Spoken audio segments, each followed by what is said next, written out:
جو ہر ایک چیز پر مکمل اختیار رکھتا ہے، وہ انسان سے کچھ مانگتا ہے، کچھ مطالبہ کرتا ہے۔ یہ کہانی بڑی خوبصورت کہانی ہے، اور میری نظر میں it's a lovely, amazing and God centred story of giving. دینے کے لیے، خدا کے مطالبے کو پورا کرنے کے لیے یہ ایک بڑی خوبصورت کہانی ہے۔ اور اس کا پس منظر یہ ہے کہ بنی اسرائیل کے لوگ جب ملک مصر کی غلامی سے رہا ہوئے، اور جب وہ بیابانی آوارگی میں تھے، جب وہ بھٹکتے پھر رہے تھے، گھومتے تھے، لیکن خدا ان کے ساتھ ساتھ رہتا تھا۔ خدا کبھی بادل کی صورت میں، کبھی آگ کے ستون میں، خدا ہمیشہ ان کے ساتھ ساتھ رہتا تھا۔ اس خدا نے جو انہیں ملک مصر کی غلامی سے چھڑا کر لایا تھا، اس خدا نے اپنے بندے موسیٰ کی معرفت اپنے لوگوں سے یہ مطالبہ کیا کہ میرے لیے ایک گھر بناؤ، خیمہ اجتماع بناؤ۔ اور خدا نے موسیٰ کی معرفت 25ویں باب میں یہ کہا کہ لوگ میرے لیے ایک مسکن بنائیں تاکہ میں ان کے درمیان میں سکونت کروں۔ وہ گھر، وہ خیمہ اجتماع، وہ سکونت گاہ جو خدا اپنے لیے چاہتا ہے، جو خدا نے لوگوں کو حکم دیا ہے کہ میرے لیے ایک مسکن بناؤ، اس مسکن کے بنانے کے لیے خدا کو جو چیزیں درکار ہیں، جو خدا کی مرضی کے اور خواہش کے مطابق ہیں، خدا وہ چیزیں لوگوں سے طلب کرتا ہے۔ خدا بنی اسرائیل کو کہتا ہے میرے لیے ہدیے لاؤ، میرے لیے نذرانے لاؤ۔ 35ویں باب کی 20ویں آیت سے یہ واضح ہے کہ لوگوں نے موسیٰ کی معرفت خدا کا پیغام سنا۔ وہ کلام جو خدا نے اپنے بندے موسیٰ کو دیا، وہ سندیسہ جو خدا نے بنی اسرائیل کو دیا، لوگوں نے وہ موسیٰ کی معرفت سنا اور لوگ اپنے اپنے گھروں کو چلے گئے۔ لیکن وہ لوٹ کر واپس آئے، اور جب وہ لوٹ کر واپس آئے تو وہ خالی ہاتھ نہیں تھے۔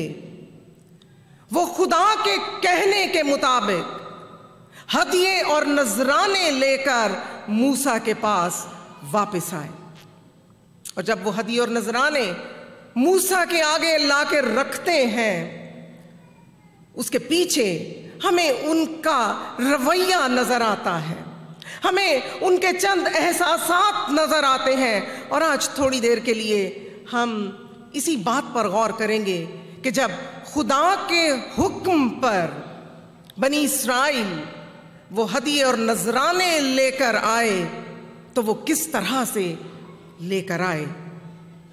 وہ خوشی کے ساتھ وہ ہدیے اور نذرانے لے کر آئے، willingly۔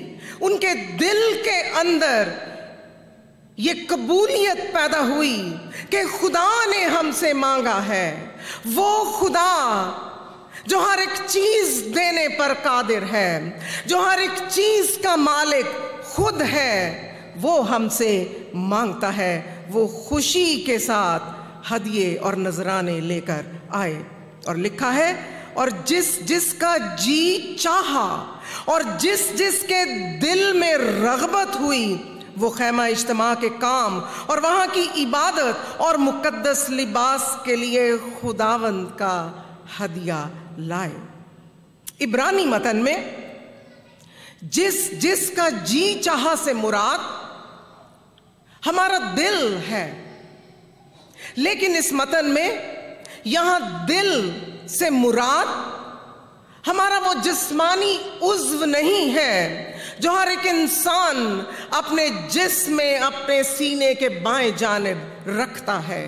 یہ گوشت کا لوتھڑا نہیں ہے جو ہمارے جسم کا ایک حصہ ہے، بلکہ عبرانی متن کے مطابق یہاں جی اور دل سے مراد ہماری مکمل اور کامل مرضی ہے، ہمارا مستحکم اور مضبوط ارادہ ہے جو کسی کام کو کرنے کے لیے ہم رکھتے ہیں۔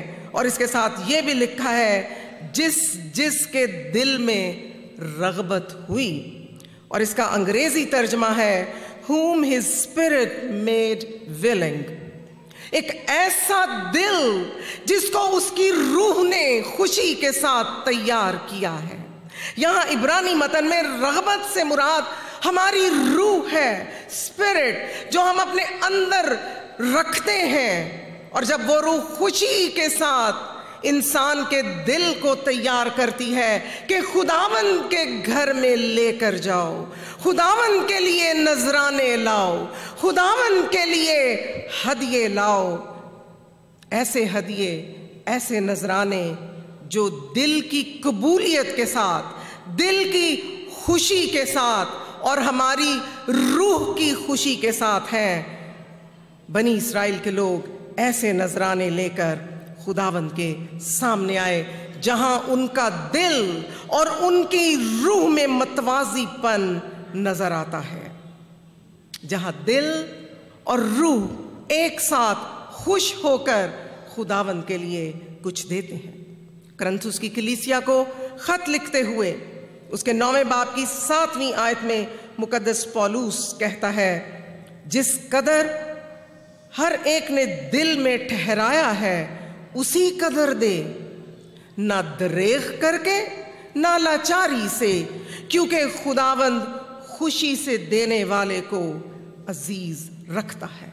بہت مرتبہ ہم دیتے ہیں لیکن ہم رسم نبھانے کے لیے دیتے ہیں، بہت دفعہ ہم لوگوں کے پریشر میں آ کر دیتے ہیں، ہم لوگوں کو امپریسڈ کرنے کے لیے دیتے ہیں، متاثر کرنے کے لیے دیتے ہیں، بعض اوقات ہم مجبوراً دیتے ہیں، بعض اوقات ہم دکھاوے کے لیے دیتے ہیں۔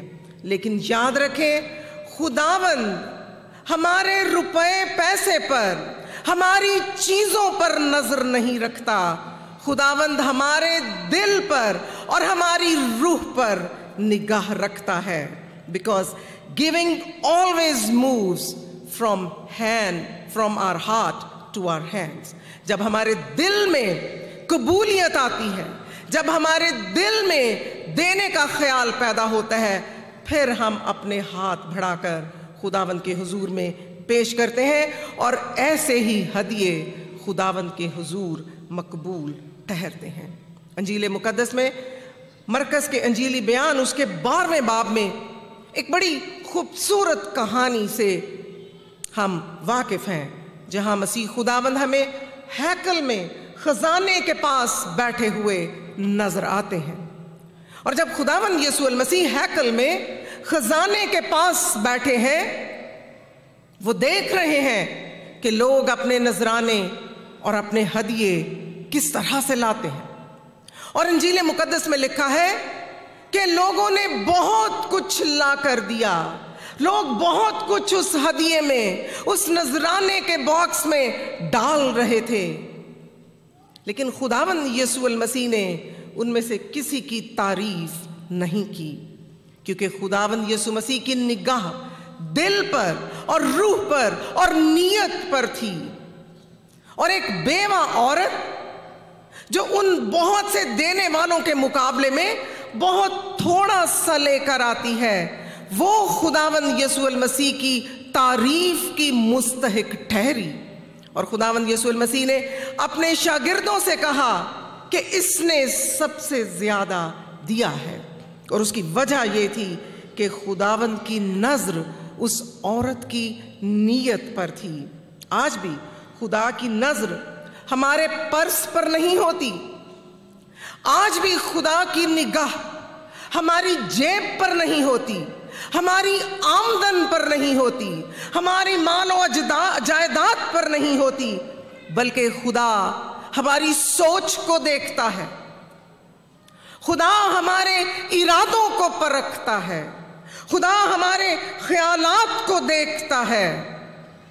شاید ہم جب خداوند کے حضور میں ہدیے اور نذرانے لاتے ہیں، ہم اپنی نیت کو، اپنی سوچ اور اپنے خیال کو اپنے ارد گرد بیٹھے لوگوں سے چھپا سکتے ہیں، لیکن یاد رکھیں وہ خدا جو آسمان پر مقیم ہے، وہ جو زندہ موجود ہے، ہم اس سے اپنے خیال، اپنے سوچ، اپنے ارادوں کو چھپا نہیں سکتے۔ وہ ہمارے دلوں اور گردوں کو جاننے والا ہے، وہ سب کچھ جانتا ہے ہم کس نیت سے لاتے ہیں۔ خیمہ اجتماع کی تعمیر میں لوگوں نے نہ صرف دل سے، نہ صرف اپنی روح کی خوشی سے خداوند اپنے خدا کے حضور میں نذرانے پیش کیے، بلکہ ان کا دوسرا رویہ یہ تھا کہ انہوں نے وافر مقدار میں ہدیے پیش کیے، انہوں نے بہت زیادہ ہدیے اور نذرانے خداوند اپنے خدا کے لیے پیش کیے۔ And that was indeed a generous giving، ایک سخاوت سے بھری ہوئی گیونگ تھی۔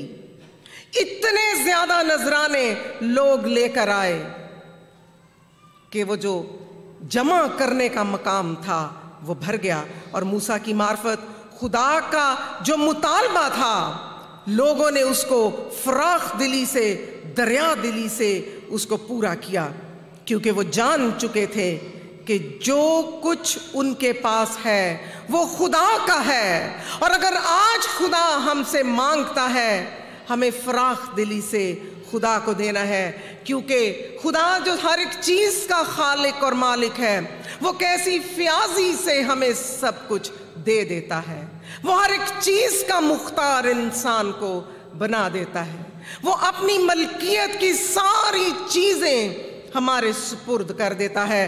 اور اسی خیال کو لے کر بنی اسرائیل کے لوگوں نے دل کھول کر خداوند اپنے خدا کے حضور نذرانے پیش کیے، اور 22ویں سے 28ویں آیات میں ان تمام چیزوں کا ذکر موجود ہے۔ 25ویں باب میں خدا نے موسیٰ کو ایک خاص فہرست مہیا کی تھی، کیونکہ وہ خدا کا مسکن بنانے کو جا رہے تھے، اور خدا نے اپنی مرضی سے ساری چیزوں کو مقرر کیا تھا کہ اس گھر میں کیا کیا کچھ ہوگا اور کیا کیا چیزیں بنائی جائیں گی، اور لوگ اسی فہرست کے مطابق سب کچھ لے کر خیمہ اجتماع کی تعمیر کے لیے آئے۔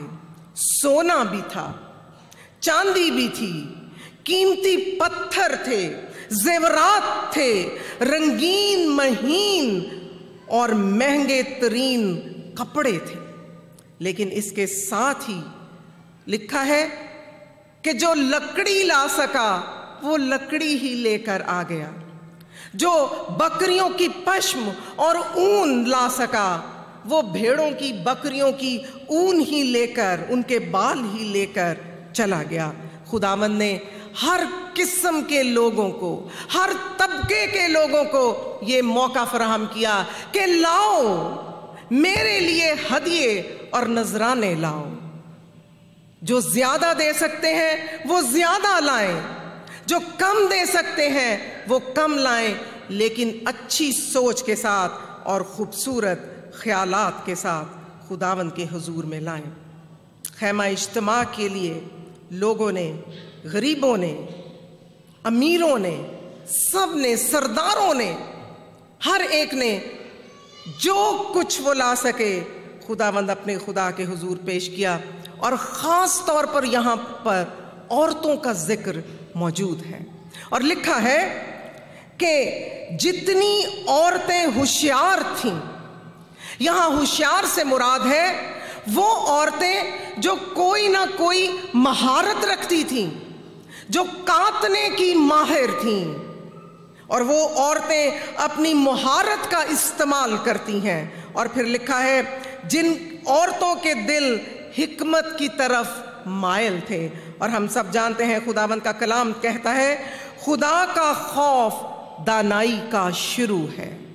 یہ وہ عورتیں تھیں جو اپنے دل میں خدا کا خوف رکھتی تھیں، جن کے اندر حکمت تھی، دانائی تھی، خدا کا خوف تھا، انہوں نے بھی کاٹ کر کچھ نہ کچھ خداوند کے حضور پیش کیا. اپنے ہاتھوں کی محنت سے بکریوں کی پشم کو کاٹ کاٹ کر خیمہ اجتماع کے لیے چیزیں مہیا کی.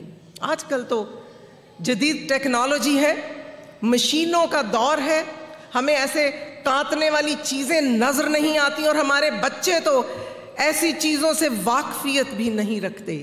لیکن اس زمانے میں بہت سا کام اپنے ہاتھوں سے کرنا پڑتا تھا، اور عورتیں تھیں جنہوں نے وہ کام کیا. کاٹ کر باریک اور خوبصورت دھاگا خدا کے گھر میں لائیں تاکہ اس سے کپڑا بنا جا سکے. لوکا کے انجیلی بیان اس کے 8ویں باب میں لکھا ہے کہ چند عورتیں تھیں جو خداوند یسوع المسیح اور اس کے شاگردوں کے ساتھ گاؤں گاؤں شہر شہر کریا کریا گھومتی تھی جاتی تھیں، اور لکھا ہے کہ وہ اپنے مال سے بھی خداوند کی خدمت کرتی تھیں. آج کل ہمیں ایسے لوگ، ایسی عورتیں کم نظر آتی ہیں، لیکن خدا کا کلام جہاں دینے کی بات کرتا ہے وہاں پر عورتوں کا ذکر خصوصیت کے ساتھ موجود ہے. میں نے اپنے بچپن میں اپنی ماں کو اور چند ایک اور خواتین کو، مسز جان سائمن صاحبہ کو، مسز اقبال نثار صاحبہ کو، مسز سمتھ صاحبہ کو اپنے ہاتھوں سے اون اور سلائیوں سے بن کر سناڈیکل کی اور ویمن سوسائٹی کی سیل میں چیزیں تیار کرتے ہوئے دیکھا ہے. عورتیں ایسی محنت خدا کے لیے کرتی تھیں، اور خیمہ اجتماع کے لیے بھی یہ کام سب نے کیا. ہم شاید یہ سوچتے ہیں کہ اگر ہمارے پاس بہت زیادہ وسائل ہوں تو ہم خدا کے حضور کچھ پیش کریں، تو ہم خدا کو کچھ دے سکتے ہیں. لیکن لوگوں نے اپنے کم وسائل میں بھی اپنی مہارت سے، اپنی ذہانت سے، اپنی اخلاقی، جسمانی اور اپنی روحانی خوبیوں سے خدا کے لیے کچھ نہ کچھ دیا ہے، مہیا کیا ہے. چند سال گزرے، ایتھوپیا سے ایک مشنری ہمیں ملے. وہ ہمارے پاس آ کر کچھ دیر ٹھہرے اور ہمارے چرچ میں انہوں نے پریچنگ بھی کی. انہوں نے ایک واقعہ بیان کیا اور ایک ایسی حقیقت سے ہمیں آگاہ کیا کہ ہمارے رونگٹے کھڑے ہو گئے. انہوں نے کہا کہ اگر میں ایتھوپیا جیسے ملک سے یہاں پر ایک مشنری بن کر آیا ہوں اور مشن کا کام کرتا ہوں، منادی کا کام کرتا ہوں، تو میرے پیچھے مجھے بھیجنے والے، مجھے سپورٹ کرنے والے کوئی امیر لوگ نہیں ہیں، کوئی دولت مند لوگ نہیں ہیں، بلکہ وہ غریب عورتیں ہیں جو جنگل میں لکڑی چن کر گزارا کرتی ہیں. یہی ان کا روزگار ہے اور یہی ان کا ذریعہ معاش ہے. اور وہی غریب عورتیں اپنے پیسے میں سے اپنی غربت کی حالت میں بھی کچھ بچا کر مجھے سپورٹ کرتی ہیں. ایسے لوگ آج بھی دنیا میں موجود ہیں. ہم 36ویں باب میں دیکھتے ہیں کہ لوگوں نے اپنی ہر طرح کے صورتحال میں، وہ امیر تھے یا غریب تھے، اس قدر وافر مہیا کر دیا، اس قدر زیادہ خدا کے گھر کے لیے دے دیا کہ انہیں اور زیادہ ضرورت نہ رہی. اور وہ لوگ جو خیمہ اجتماع کے لیے کام کر رہے تھے، اس کو بنا رہے تھے، انہیں اپنا کام روکنا پڑا اور وہ سب موسیٰ کے پاس آئے اور موسیٰ سے کہنے لگے ہمارے پاس ضرورت سے کہیں زیادہ جمع ہو گیا ہے، اب ہمیں اور ضرورت نہیں ہے. اور موسیٰ نے لوگوں کو روک دیا. موسیٰ نے لوگوں سے کہا اب خیمہ اجتماع کی تعمیر کے لیے اور کچھ نہ لانا، ہمارے پاس پہلے ہی ضرورت سے زیادہ جمع ہو گیا ہے. آج ہمیں اپنی کلیسیاؤں میں ایسی صورتحال نظر نہیں آتی. کیوں ہماری کلیسیائیں، کیوں ہمارے گرجا گھر، کیوں ہماری انتظامیہ ہمیشہ قلت کا شکار رہتی ہے، ہمیشہ کمی کا شکار رہتی ہے؟ کیوں آج لوگ اس طرح کثرت سے نہیں دیتے؟ شاید یہ مادہ پرستی کی دنیا ہے۔ ہم مادہ پرستی میں اتنے مگن ہو گئے ہیں، ہم نے اپنی ضروریات کو اس قدر بڑھا لیا ہے، ہم نے اپنی خواہشات کو اس قدر بڑھا لیا ہے، ہمیں ڈر آتا ہے، ہمیں خوف محسوس ہوتا ہے، اگر ہم زیادہ دے دیں گے ہمارے پاس کیا بچے گا، ہم اپنی ضرورتوں کو کیسے پورا کریں گے؟ یہ ڈر اور یہ خوف ہماری کلیسیا میں کمی اور قلت کا سبب ہے۔ لیکن یاد رکھیں، جب ہم دل کی خوشی کے ساتھ دیتے ہیں، جب ہم روح کی خوشی کے ساتھ دیتے ہیں، تو ہم جتنا دریا دلی کے ساتھ بھی دیں، سب کچھ بھی دے دیں، پھر بھی ہمارے پاس کچھ نہ کچھ بچ جائے گا۔ خدا کی برکت موجود رہے گی، خدا کا ہاتھ ہماری طرف بڑھا رہے گا، خدا پھر بھی ہمیں دیتا رہے گا، ہماری برکت میں کمی نہیں ہوگی، اس میں اضافہ ہوگا۔ اور سلاطین کی پہلی کتاب اس کے 17ویں باب میں ایک بڑی خوبصورت کہانی کا اندراج موجود ہے، جو آج ہمارے لیے ایک بڑا اہم سبق ہے۔ ہم کس قدر اور کس طرح دیتے ہیں۔ یہ کہانی ایلیا نبی اور سارپت کی بیوہ کی کہانی ہے، اور کلام میں لکھا ہے کہ جب ایلیا نبی نے سارپت کی اس بیوہ سے جو جنگل میں لکڑیاں چن رہی تھی اس کو مخاطب کر کے کہا کہ میرے لیے پانی لا، اور ساتھ ہی اس سے کہا میرے لیے روٹی کی ایک ٹکیاں بھی بنا کر لیا، اور وہ عورت بڑی صفائی سے خدا کے بندے ایلیا سے کہتی ہے میں تیرے لیے روٹی کہاں سے لاؤں، میرے پاس تو صرف تھوڑا سا آٹا اور کپی میں تھوڑا سا تیل ہے۔ اور اس کے دل کا درد اس جملے سے معلوم ہوتا ہے جب وہ کہتی ہے کہ میں تو اس انتظار میں ہوں کہ میں اور میرا بیٹا اس تھوڑے سے آٹے کو استعمال کر کے روٹی کھائیں اور مر جائیں۔ وہ اس قدر مایوس تھی، وہ اس قدر پریشان تھی، اور اسے معلوم نہیں تھا کہ یہ آٹا ختم ہونے کے بعد اس کی زندگی کیسے چلے گی۔ لیکن خدا کا نبی، خدا کا بندہ اس کو کہتا ہے تو میرے لیے روٹی پکا کے لا، تیرے ہاں کوئی کمی نہیں ہوگی۔ اور وہ بیوہ عورت ایلیا نبی کی اس بات کو خدا کا پیغام سمجھ کر قبول کرتی ہے اور اس کی بات پر عمل کرتی ہے، اور وہ خدا کے بندے کے لیے روٹی بنا کر لاتی ہے۔ وہ خدا جو ایلیا کے لیے کووں سے خوراک مہیا کرتا تھا، وہ ایلیا نبی اس بیوہ عورت سے، اس مجبور عورت سے مانگتا ہے اور وہ لا کر دیتی ہے۔ اور ہم جانتے ہیں کہ اس کہانی کا باقی حصہ ہمیں بتاتا ہے کہ اس عورت کے مٹکے سے نہ تو آٹا ختم ہوا اور نہ ہی تیل ختم ہوا، اور اس کی برکت میں اضافہ ہوتا رہا، اس کی برکت قائم رہی۔ بائبل مقدس کی تاریخ میں یہ واقعہ بڑا اہم ہے، کیونکہ یہ ہمیں سکھاتا ہے کہ جب ہم خدا کے حکم کو مانتے ہیں اور خدا کے حکم کو مان کر اس کے لیے ہدیے اور نذرانے لاتے ہیں اور اس کے لوگوں کی بھی خدمت کرتے ہیں، ہماری آمدن میں، ہماری برکتوں میں اضافہ ہوتا ہے، کمی واقع نہیں ہوتی۔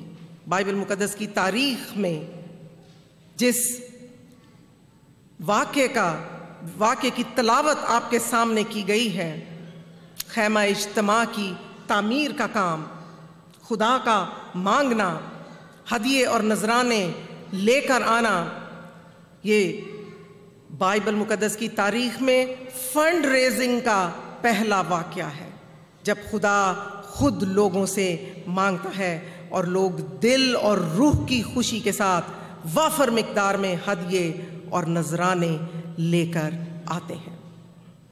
کیوں لوگوں نے اتنی وافر مقدار میں دیا؟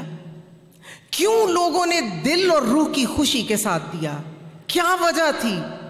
خیمہ اجتماع کے لیے لوگ دھڑا دھڑ ہدیے اور نذرانے لے کر آئے، کیونکہ یہ خدا کا حکم تھا، اور وہ لوگ جانتے تھے کہ خدا جو خالق اور مالک ہے یہ اس کا حکم ہے، اس نے مانگا ہے اور ہم کو دینا ہے۔ اور وہ جانتے تھے کہ ساری چیزوں کا مالک خود خدا ہے، تو جب وہ اپنے دیے ہوئے میں سے کچھ ہم سے واپس مانگتا ہے، ہم خوشی کے ساتھ کیوں نہ دیں؟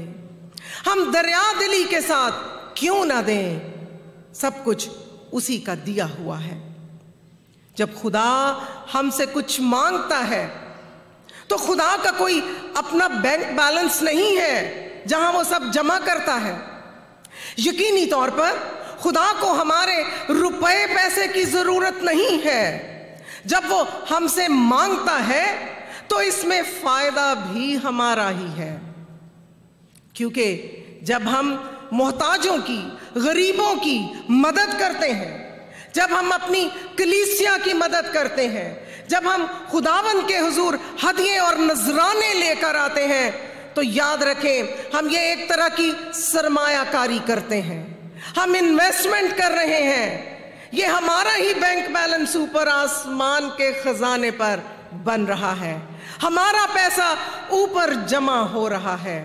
یہ خدا نے ہمیں خوبصورت موقع دیا ہے، اور خاص طور پر آج صبح یہ جو خصوصی ہدیے جمع کرانے کا وقت ہے، یہ خدا نے ہم پر مہربانی کی ہے، خدا نے ہم پر رحم کیا ہے، خدا نے ہم کو یہ خوبصورت موقع دیا ہے کہ ہم اس کے حکم کو پورا کریں۔ بنی اسرائیل کے لوگ کیوں دل کھول کر ہدیے لائے تھے؟ کیونکہ ان کے دل شکر گزاری سے بھرے ہوئے تھے۔ خدا انہیں اپنے زور اور اپنی طاقت سے ملک مصر کی غلامی سے چھڑا کر لایا تھا۔ وہ فرعون کی غلامی سے رہا ہوئے تھے، وہ فرعون کے ظلم سے رہا ہوئے تھے، وہ بھوک اور پیاس سے بچ گئے تھے، وہ ایک غیر ملک اور غیر ملک سے چھٹکارا حاصل کر کے وعدہ کیے ہوئے ملک کی طرف جا رہے تھے۔ ان کے دل شکر گزاری سے بھرے ہوئے تھے۔ آج صبح جب ہم اس خصوصی عبادت میں اپنے ہدیے اور اپنے نذرانے ڈالتے ہیں تو ضرور غور کیجئے خدا نے آپ کی زندگی میں کیا کیا نعمتیں اور برکتیں بخشی ہیں۔ خداوند یسوع المسیح نے آپ پر کتنا رحم کیا ہے، کتنی مہربانی کی ہے۔ اگر آپ اپنے پورے سال کی برکتوں کو گننے لگیں گے تو شاید آپ ان کا شمار نہیں کر پائیں گے۔ بہت سی ایسی چیزیں ہیں جو ہمیں مل جاتی ہیں، جنہیں ہم حاصل کر لیتے ہیں اور ہم ان کے لیے خدا کا شکر بھی نہیں کرتے، ہم سوچتے نہیں کہ یہ خدا نے ہمیں دی ہیں۔ بہت دفعہ ہم سوچتے ہیں کہ یہ تو ہم نے اپنے زور بازو سے کمایا ہے، یہ تو ہم نے اپنے روپے پیسے سے حاصل کیا ہے، لیکن اس کے پیچھے ہم خدا کی رحمت کو، خدا کی بخشش کو سمجھنے سے قاصر رہتے ہیں۔